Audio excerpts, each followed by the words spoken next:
They were strong, agile, and charming. Their voices were deep, their laughter confident, and their hands capable of building and shaping things. The women felt excitement stirring in their chests. At first, the arrival of the men was a source of fascination and delight. The women, curious and eager, welcomed them with warmth, allowing them to settle in the secret cabin in the forest. They were fed lavishly, bowls of steaming rice, juicy roasted meat, thick, savory soups. The aroma of food and desire mingled in the air.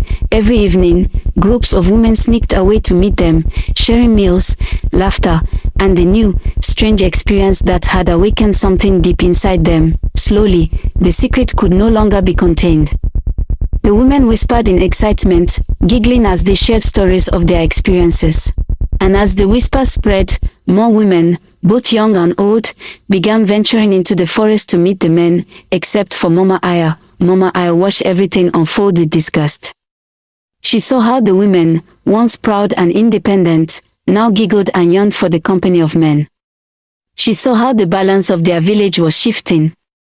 Her heart burned with anger. "Have you all forgotten who we are?" she asked, glaring at a group of young women one evening. "We are daughters of the earth. We have lived in peace without men for centuries." But her words fell on deaf ears. The women laughed off her warnings. Time passed, and the men, little by little, started moving into the village itself.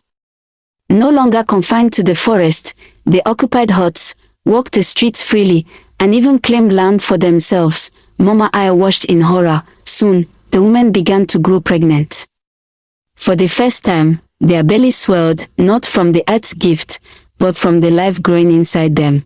They felt the kicks and flutters of their unborn children. "This is different," they murmured. Not only from the earth, but from men. They were amazed. They bore sons for the first time.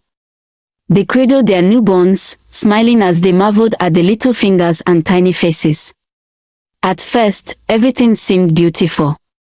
The women thought they had gained something wonderful, but soon, the truth began to reveal itself. As time passed, the men began to change. The admiration and sweetness turned into something else, something bitter. One evening, a woman stood outside her hut, rubbing her swollen belly. She was exhausted, but happy. Then her man looked at her, frowning. "I don't like you anymore," he said suddenly. She blinked in shock. "Why?" she asked. "Your stomach is too big now," he said, sneering. "I will look for someone younger." Tears welled in her eyes, but before she could speak, he walked away, leaving her behind. Another woman, older, sat by the fire with her husband. He ran his fingers over her skin and frowned. "What are these ugly marks?" he asked. "They came after I had your child," she answered softly. "They were never here before." He snorted. "Make them go away," he said coldly.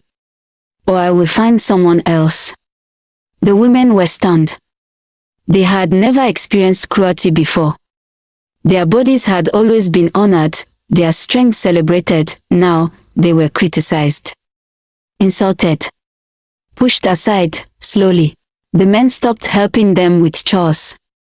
The women worked the farms alone, carried heavy bundles of firewood, prepared meals while the men lazed about.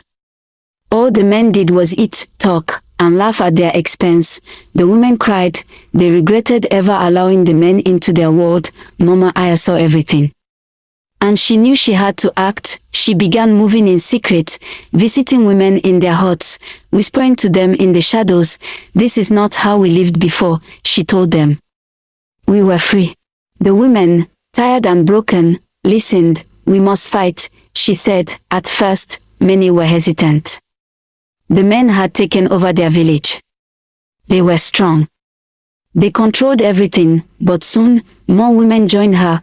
It started with whispers in dark corners, quiet promises between tired women, and secret meetings behind huts.